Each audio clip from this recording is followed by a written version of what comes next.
Hey guys, welcome back to my channel. Make sure you hit the subscribe button down below. I have to do it every time.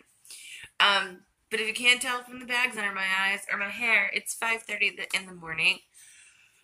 I have to try to find time to do this.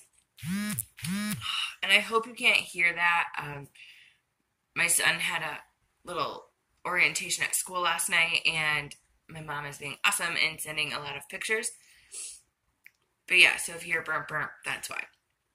So great. So, I promised you guys I'd have this video up this weekend, but our family is going through a big crisis, and I just really want to be present, and,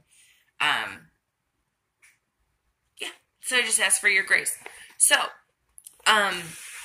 today, I just really wanted to talk about when we can't see in front of us, trusting God, what that looks like, and I know, how can I make this topic so deep only last about 5 minutes in this video? So I was gonna originally write a blog about it, because these are the ideas that I love to write about, but I'm really battling with the blog idea. I personally don't have enough time or focus to sit there and read a blog, and it could be the best blog in the entire world, and I'm like skimming through it. So I really want to try and just get these out via video. I said via, how old am I? 29, because my birthday was yesterday. But really just hit the important topics and connect with you, like I said last time, like sitting across from each other having a cup of coffee. So the other day, we went kayaking with a friend, and my friend was driving, I was in the front seat, and Judah was behind the driver's seat, so he couldn't quite see what was going on, but he could only see enough to where he knew sort of where he was. And he started having a meltdown, and he was like, "Mom, no, I don't want to go home. I don't want to go home," because he knew that we were kind of near our home, but we weren't going home. We just needed to pick something up, and then we were going to go kayaking. And I turned to him and I said, "Buddy, I know you know sort of where you are, but you have to trust me." And that like hit my heart so deep, because that's me with God all the time. Like, I recognize something sort of, and I'm like, "God, what are you doing? I hate this. It's freaking me out. I can't see anything." And I'm like a super control freak, so I like to know everything that's going on, and I can't always know that. And so Judah knows me, so he knows that I'm trustworthy, and he knows that I'm going to make him safe, and I'm going to tell him the truth, and I'm going to get him to where he and I need or want to be. And I was like, wow, man, like, I need to focus on the God that I know. I get so caught up sometimes of, will I marry somebody someday? Will Judah have a dad in the home? What, like, job should I have? When should I get a house? When will I get a raise? What ministry should I do? Who should I mentor? When should I mentor?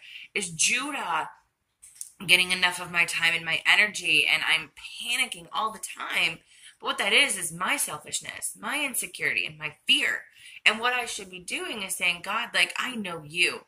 I have no idea what's going to happen in the next couple of months. My family is going through so much right now, and I know the capability of God, and I know the capability of science, and I know the capability of the human mind and the human body. But then I also have to say, God, I know you, and I know that you're good, and I know that you're trustworthy, and I know that we're going to be okay no matter what, and that your plan and your heart is good. You are love, God. You are mercy. You are healing. That is the nature of who you are." And all of this looks sort of kind of familiar, but I'm terrified and I'm overwhelmed, and I don't know what I want to do, and I don't know where I need to be. But God, you do. And I need to trust you that you are going to get us where we need and want to be. And I am just sitting in that lately. Like I said, just be praying for my family, for myself, for my parents.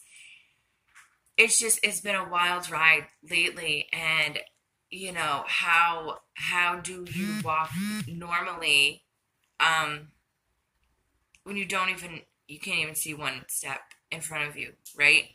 And, outside of that, the second thing I want to say, the best wisdom someone ever gave to me when it comes to what God had called me to do, and I didn't know. Oh my God, I'm so sorry. I hope when I watch this back that is not going to be so annoying.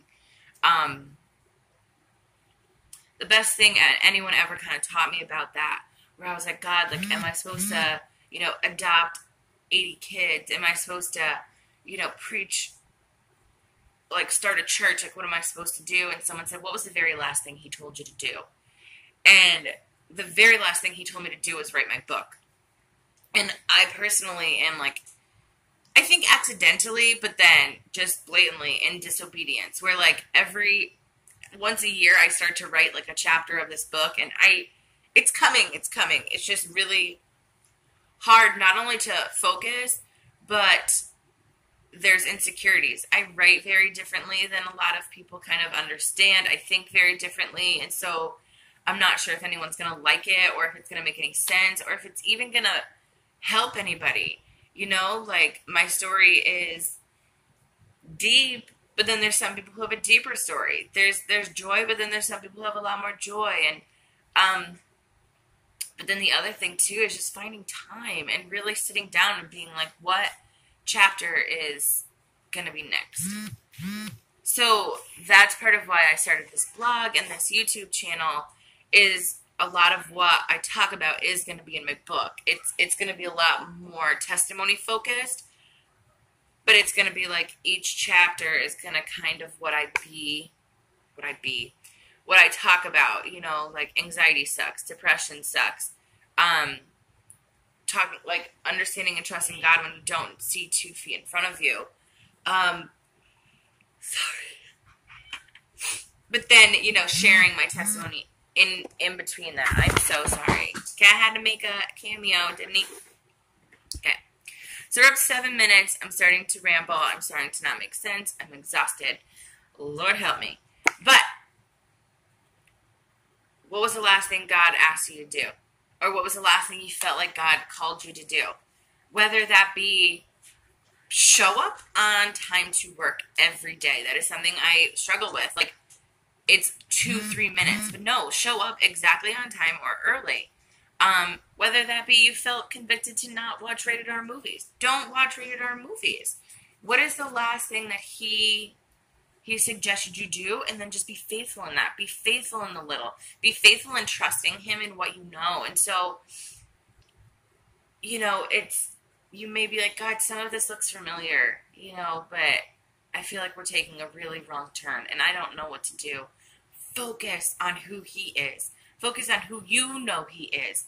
There's an amazing book that I love. It's called The Beautiful Outlaw, and it talks about the personality of Jesus and just his creativity and his mercy and his love. And if we focus on him, nothing else matters. Everything else comes into focus. He gives us the desires of our heart. When we focus on him, everything that he is just becomes what we want, and it's just such a beautiful experience. So I'm gonna watch this back. I don't even know if I'm gonna upload it because I feel like I look like my eyes are so big and swollen and my hair is a hot mess.